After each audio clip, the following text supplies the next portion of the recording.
आदाब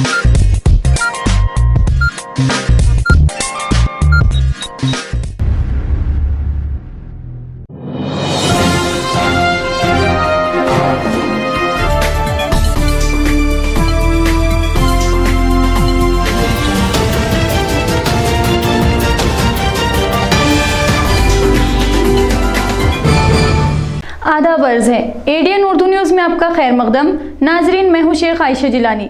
खबरों का सिलसिला शुरू करने से पहले आइए एक नज़र डालते हैं आज की सुर्खियों पर। कल 20 दिसंबर से खुलेंगे पहली तक 7वीं जमात के स्कूल। तलबा और सरपरस्त कभी हाँ कभी ना की कैफियत में मुब्तला। अम्बेडकरवादी और मार्क्सवादी नजरियात यकसा, लेकिन इत्तेहाद में हुई ताखीर। दलित अधिकारी नेशनल कॉन्फ्रेंस से सीपीआई लीडरान के खिताब। वक्फ बोर्ड सीईओ के खत से महकमे महसूल में खलबली। कलेक्टर को भेजा गया खत हुआ लीक। वक्फ आराजियात के घपलों में मुलविस सरकारी अमलों पर लगाम कसने की तैयारी। और कारपोरेशन की गफलत से 3 स्कूल डूबे अंधेरे में। बिल अदा न करने पर महावितरण ने काटे कनेक्शन। अब खबरें तफसील से। कभी हाँ और कभी ना की गैर यकीनी सूरत हाल का शिकार पहली ता 7वीं जमात के तलबा का तालीमी सिलसिला कल 20 दिसंबर से फिर से शुरू होगा। स्कूलों में तलबा के इस्तकबाल की जोरदार तैयारियां जारी है, लेकिन तलबा और सरपरस्त अब भी गैर यकीनी कैफियत के शिकार हैं। कोरोना के वबाई मरहलों में हुकूमत, महकमा तालीम और सफाई इंतज़ामिया ने स्कूल खुलने के फैसले में कई बार तब्दीली की। स्कूल खुलने के लिए किसी तारीख का ऐलान किया गया, लेकिन फिर वबा की किसी लहर के अंदेशे से फैसला बदल दिया गया। तलबा और सरपरस्त स्कूल के लिए हर वक्त तैयारी करते रहे, लेकिन इनकी तैयारी धरी की धरी रह गई।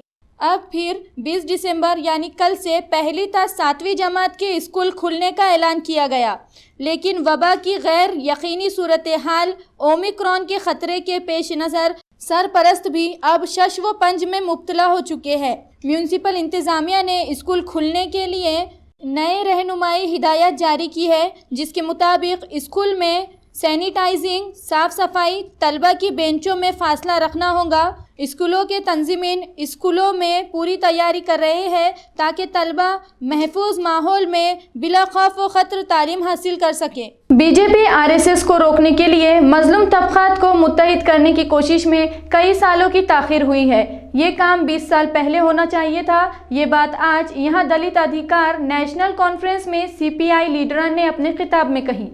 ऑल इंडिया दलित राइट फोरम और सीपीआई की जानिब से औरंगाबाद में 2 रोज़ा दलित अधिकार नेशनल कॉन्फ्रेंस मुनक़िद की गई थी। कॉन्फ्रेंस के आखिरी दिन आज मुल्क भर से शरीक नुमाइंदों के इजलास हुए, जिसमें सीपीआई के कौमी सतह के लीडरान ने रहनुमाई की। इन्होंने कहा कि अम्बेडकरवाद और मार्क्सवाद के नज़रियात यकसा है। अगर ये दोनों ताकतें यकजा हो जाए तो आरएसएस और बीजेपी जैसी फ़िरक़ा परस्त ताकतों का मुकाबला कर सकती है। मुल्क में इस वक्त तब्दीली की लहर है।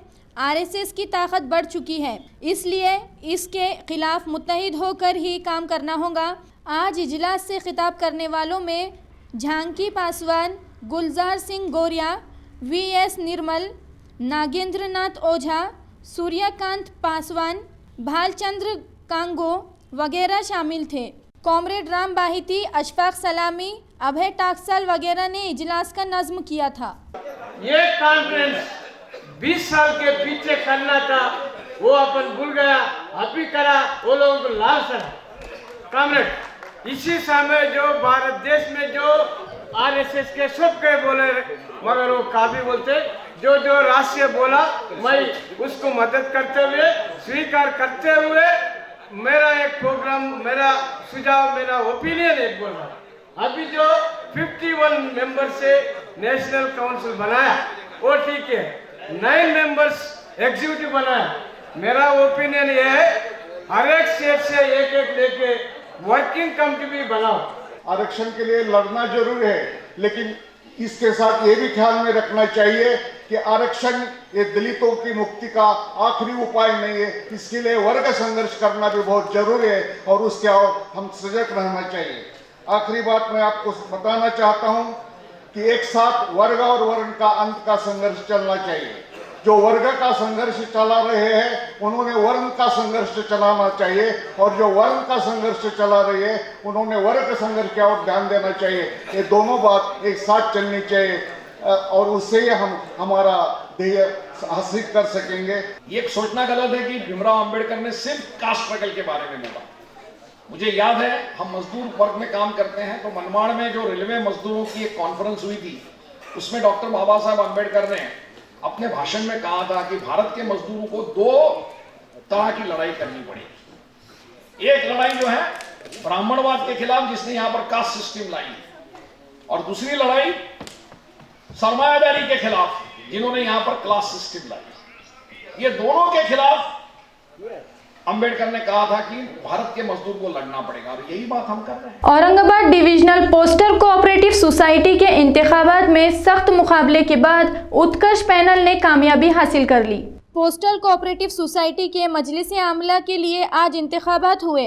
198 वोटरों ने अपने वोट का इस्तेमाल किया, जबकि 6 वोट मुस्तरद कर दिए गए। आज दिन भर वोटिंग जारी रही। शाम 6 बजे वोटों की गिनती मुकम्मल हुई, जिसके बाद रिटर्निंग ऑफिसर बलराम नौतुरे ने नताइज का ऐलान किया, जिसमें उत्कर्ष पैनल के उम्मीदवारों ने कामयाबी हासिल की। इलेक्शन में 30 उम्मीदवार मैदान में थे। नताइज का ऐलान होते ही हेड पोस्ट ऑफिस जूना बाजार में उत्कर्ष पैनल के उम्मीदवारों के हामियों ने आतिशबाजी करके जश्न मनाया। कोऑपरेटिव्ह सोसायटी जी आहे औरंगाबादची, त्याच्यामध्ये 2021 ते 26 जे निवडणूक होतं पंचवार्षिक, त्याच्यामध्ये मागील 37 वर्षाप्रमाणे याही वर्षी उत्कर्ष पॅनलचे 15चे 15ही उमेदवार प्रचंड बहुमतांनी या ठिकाणी निवडून आलेले आहेत। अर्थी आपण जरी आम्ही ही निवडणूक जिंकून आलेलो असलो तरी आम्ही एकदमच असं काही म्हणणार नाही की आम्ही असं करू तसं करू, किंवा कुठल्याही प्रकारचं निवडणूक होती, निवडणूकमध्ये आरोप प्रत्यारोप विरोधी पक्षाकडनं झाले, पण आम्ही कुठल्याही प्रकारे त्याचं प्रत्युत्तर न देता जे आम्ही आमच्या प्रामाणिकपणावर 37 वर्षापासून ही सोसायटी सांभाळली, जे आमचे ज्येष्ठ संचालक यापूर्वी राहिलेले आहेत, त्या माजी संचालकांच्या जे वटवृक्ष त्यांनी तो जोपासला, त्या वटवृक्षाला सांभाळण्याचं काम आमच्या आता नवीन सभासदांच्या हातामध्ये जे आलेलं आहे तेच आम्ही इथून पुढे करत रहना आहोत। यौम तासीस के मौके पर म्यूनिसिपल इंतजामिया ने जायदाद टैक्स में भारी छूट का ऐलान किया था। कारपोरेशन की इस पेशकश के ज़िमन में टैक्स वसूली के अमले ने शहरियान में बेदारी मुहिम की शुरुआत की। 8 दिसंबर को औरंगाबाद म्यूनिसिपल कॉरपोरेशन की 39वीं यौम तासीस पर म्यूनिसिपल एडमिनिस्ट्रेटर ने शहरियान को बड़ी राहत देते हुए टैक्स में 75% की छूट का ऐलान किया था। इस पेशकश की मुद्दत 1 महीने रखी गई है। कॉरपोरेशन की सहूलत के ताल्लुक से शहरियान में बेदारी पैदा करने की गर्ज से टैक्स वसूली अमले ने अवामी बेदारी मुहिम शुरू की है, जिसके तहत म्यूनिसिपल अमला शहरियान के घरों तक जाकर इन्हें इस स्कीम का फ़ायदा उठाने की तरगीब दे रहा है। इसके साथ ही टैक्स में कमी बेशी का मसला भी जगह पर ही हल किया जा रहा है। जोन नंबर 4 के टैक्स इंस्पेक्टर भरत देवकर ने एडीएन से बात करते हुए इस मुहिम की तफसील बताई। माननीय आयुक्त महोदय जो है उन्होंने जो है तो 75% शास्त्री के ऊपर छूट दी वाली है। वो हिसाब से हम सभी लोगों में एक अवेयरनेस कर रहे हैं कि भाई जिसके पास बड़े थकबाकीदार है तो एक अच्छी अपॉर्चुनिटी वो हिसाब से आई हुई है। तो आप ज़्यादा से ज़्यादा ये जो आयुक्त साहब ने जो ये दिया है बेनिफिट दिया है शास्त्री में 75% का, तो उसका आप बेनिफिट लो और आपका जो टैक्स है वो क्लियर करो। दूसरी बात, जो प्रॉपर्टी के ऊपर टैक्स लगा है वो प्रॉपर्टी का टैक्स सही लगा है या नहीं है, उसमें कुछ उन्होंने बढ़ोतरी करने के बाद सही बोले तो कॉरपोरेशन को इत्तला देना चाहिए कि हमने बढ़ोतरी की है, लेकिन बहुत सारे लोग वो इत्तला नहीं देते हैं, इसलिए टैक्सेशन कम आता है। वो हिसाब से वो भी हमारी तपासनी चालू है कि जो भी टैक्सेशन लगा है वो सही है या नहीं है। और दूसरी बात जो है, कोई ओपन प्लॉट है किसी ने गिरा दिया, पब्लिक की कोई कंप्लेंट्स है तो वो सभी कंप्लेंट्स हम यही के ऊपर ऑन साइट सॉल्व कर रहे हैं। कम उम्र बच्चों में खास तौर से लड़कियों में दीनी बेदारी पैदा करने की गर्ज से दारुल खिरात कलीमिया की जानिब से मुजाहिरे खिरात, मुजाहिरे नात व हमद और मुज़ाहिरे कुरान मजीद का प्रोग्राम अमल में आया। ये प्रोग्राम शाही मस्जिद से मुतस्सिल इदारे बैतुल यतीम में रखा गया था, जिसमें बड़ी तादाद में तलबात ने हिस्सा लिया। इन नन्ही तलबात ने मुज़ाहिरे क़िरात, हम्द व नात और मुज़ाहिरे कुरान बेहतरीन अंदाज में पेश करके हाज़रीन के दिलों को मोह लिया। दारुल क़िराते कलीमिया के सालाना जलसे आम में इस प्रोग्राम का मकसद तलबात में दीनी शौक़ पैदा करना था। ये जो प्रोग्राम रखा गया है ये बच्चों में और लड़कियों में क़िरात की जो है तरवीज के लिए उनको शौक़ पैदा होना, इसके लिए कर रहे हैं कि जो है जिस तरह दूसरे बच्चे अच्छा पढ़ रहे हैं तो हम भी और अच्छा पढ़ेंगे। क़वाइद से तो सब पढ़ते हैं, लेकिन उसको तरतील के साथ, तदबीर के साथ पढ़ने की तरगीब देने के लिए ये जो है मुज़ाहिरा रखा गया है। अब वक्त हो चला है एक मुख्तसर से वक्फे का। वक्फे के बाद फिर मुलाकात होंगी। आप देखते रहिए ADN उर्दू न्यूज़।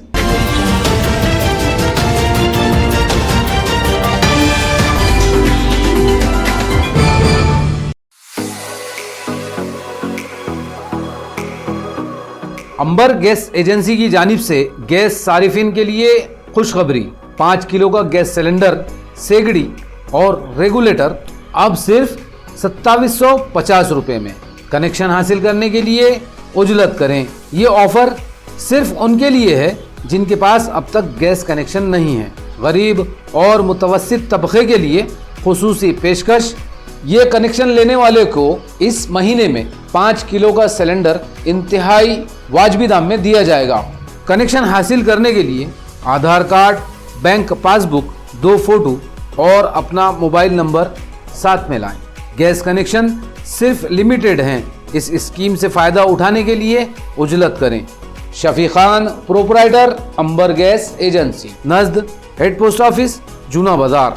मज़ीद मालूमात के लिए मोबाइल नंबर 77 74 88 33 66 83 08 43 74 65 और 91 43 91 43 71 पर राब्ता कायम करें।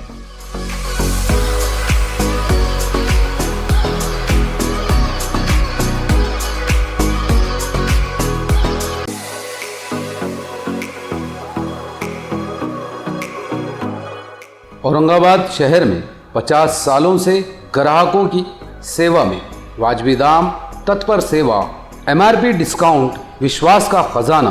सरताज Kirana shop, Sartaj trading company, Chilipura, Aurangabad. एक बार ज़रूर पधारें या सामान की लिस्ट भेजें, फ्री होम डिलीवरी लें। Book your order at mobile number 9823093264। हमारी विशेषताएं: स्पेशल राइस, स्पेशल मसाले, पेंड खजूर, ड्राई फ्रूट्स, ग्रोसरी और सभी ज़रूरी चीज़ें पाइए यहाँ एक ही छत के नीचे। सरताज Kirana shop, Sartaj trading company, आपकी सेवा में हरदम हर वक्त।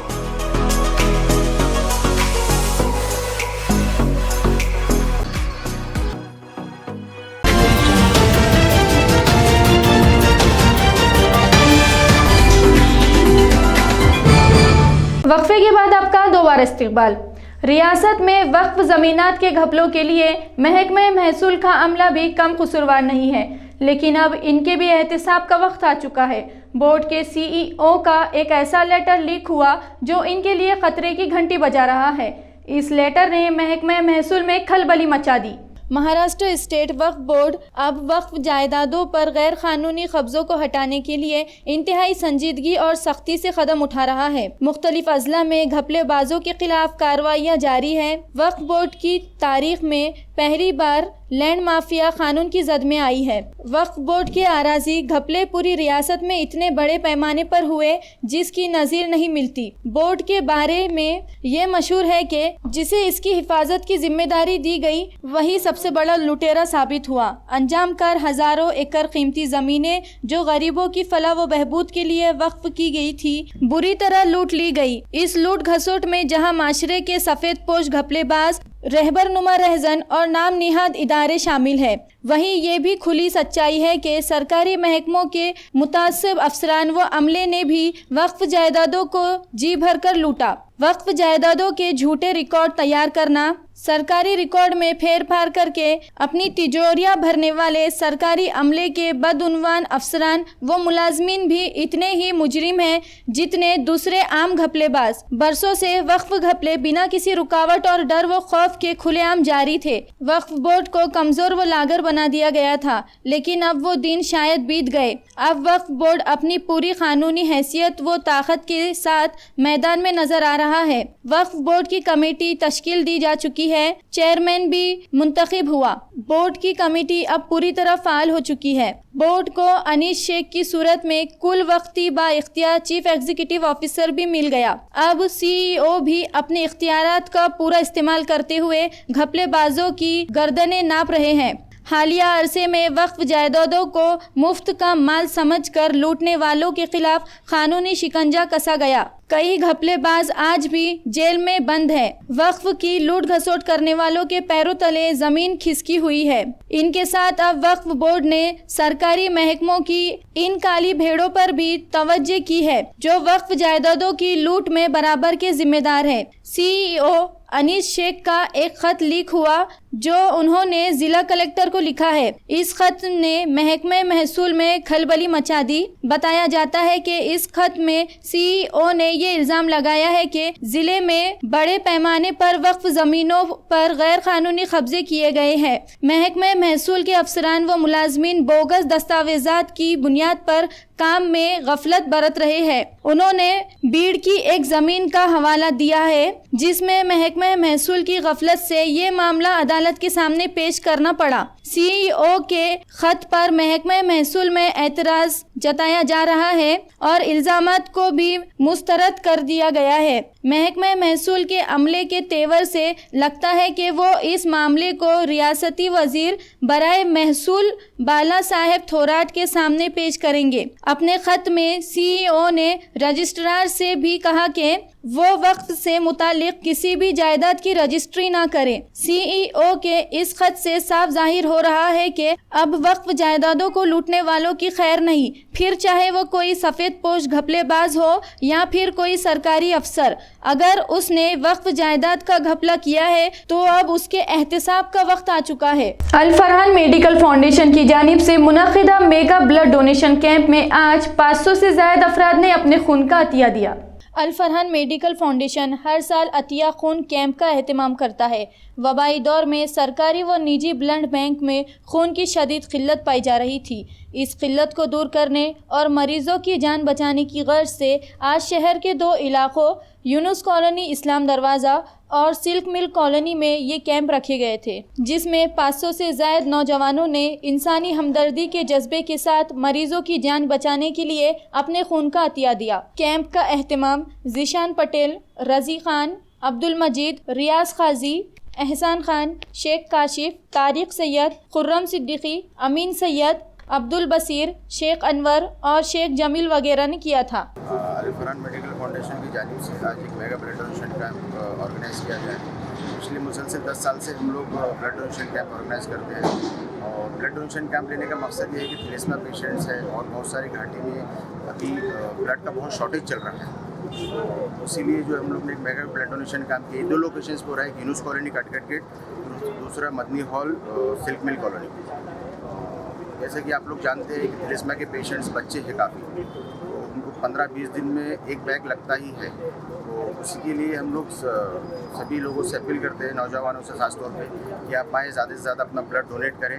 अल फरहान मेडिकल फाउंडेशन का ब्लड डोनेशन कैंप लेना एक 5% हम लोग का NGO का काम है और रिमेनिंग 90% हम जो गरीब मुस्तहिक़ पेशेंट जो है उनको मेडिकल हेल्प, दवाई, गोली, मेडिकल हॉस्पिटल चार्जेस वगैरह उसके लिए हम हेल्प करते हैं। मामूली वजह पर एक ज़ईफ़ा को कत्ल करके फरार हुए नौजवान को क्राइम ब्रांच पुलिस ने परभनी से गिरफ्तार कर लिया। कत्ल की यह वारदात दौलताबाद पुलिस थाने की हुदूद में पेश आई थी। करोड़ी देहात के सचिन नरोड़े नामी नौजवान ने अपनी पड़ोसन 60 साला बारडा बाई नरोड़े को मामूली वजह से बेरहमी से मार पीट कर कत्ल कर दिया था। वारदात के बाद से सचिन फरार था। क्राइम ब्रांच पुलिस को खबर मिली कि वो परभनी के गुंडा गांव में छुपा हुआ है। सब inspector Amul Maske, ASI Satish Jadhav, head constable Sudhakar Misad, Jitendra Thakur वगैरह पर मुश्तमिल टीम ने सचिन नरवड़े को गिरफ्तार कर लिया। इसे दौलताबाद पुलिस के हवाले किया गया है। म्यूनिसिपल इंतजामिया की लापरवाही का खामियाजा अब कारपोरेशन के स्कूलों में जेर तालीम तलबा को भुगतना पड़ेगा। महावितरण ने कारपोरेशन के 3 स्कूलों की बिजली काट दी, जिसकी वजह से ये स्कूल अब अंधेरे में डूबे हुए हैं। कारपोरेशन के बेशतर स्कूलों में इलेक्ट्रिक मीटर नस्ब है। कारपोरेशन के शोबे तालीम व इलेक्ट्रिक की जानिब से इनके बिल अदा किए जाते हैं, लेकिन कारपोरेशन की गफलत से कुछ स्कूलों के बिजली बिल अदा नहीं किए गए, जिसकी वजह से महावितरण ने इन स्कूलों के कनेक्शन काट दिए। अब इन स्कूलों में अंधेरा छाया रहता है। इसके साथ ही कंप्यूटर भी बंद है और तलबा कंप्यूटर की ट्रेनिंग से महरूम है। महावितरण ने 3 स्कूलों के कनेक्शन कट किए हैं। इन स्कूलों के सदर मुदर्रिसीन ने कई बार म्यूनिसिपल इंतज़ामिया को लेटर देकर मुतालबा किया, लेकिन कारपोरेशन इंतज़ामिया की लापरवाही से बिजली बिल अदा करने की ये फाइल इल्तवा में पड़ी हुई है। 20 दिसंबर से पहली ता 7वीं जमात के स्कूल शुरू हो रहे हैं। स्कूलों में तलबा के इस्तकबाल की तैयारियां भी हो रही है, लेकिन इन 3 स्कूलों में तलबा को अंधेरे में ही तालीम हासिल करनी पड़ेगी। नाजरीन, खबरें ख़त्म करने से पहले आइए एक बार फिर नज़र डालते हैं आज की सुर्खियों पर। कल 20 दिसंबर से खुलेंगे पहली ता 7वीं जमात के स्कूल। तलबा और सरपरस्त कभी हाँ कभी ना की कैफियत में मुब्तला। अम्बेडकरवादी और मार्क्सवादी नजरियात यकसा, लेकिन इत्तेहाद में हुई ताखीर। दलित अधिकारी नेशनल कॉन्फ्रेंस से सीपीआई लीडरान के खिताब। वक्फ बोर्ड सीईओ के खत से महकमे महसूल में खलबली। कलेक्टर को भेजा गया खत हुआ लीक। वक्फ अराजियात के घपलों में मुलविस सरकारी अमलों पर लगाम कसने की तैयारी। और कारपोरेशन की गफलत से 3 स्कूल डूबे अंधेरे में। बिल अदा न करने पर महावितरण ने काटे कनेक्शन। तो ये थी आज की खबरें। कल फिर मुलाकात होंगी कुछ और नई खबरों के साथ। तब तक के लिए अपना ख्याल रखें और देखते रहिए एडीएन उर्दू न्यूज़, आवाज़ हर दिल की।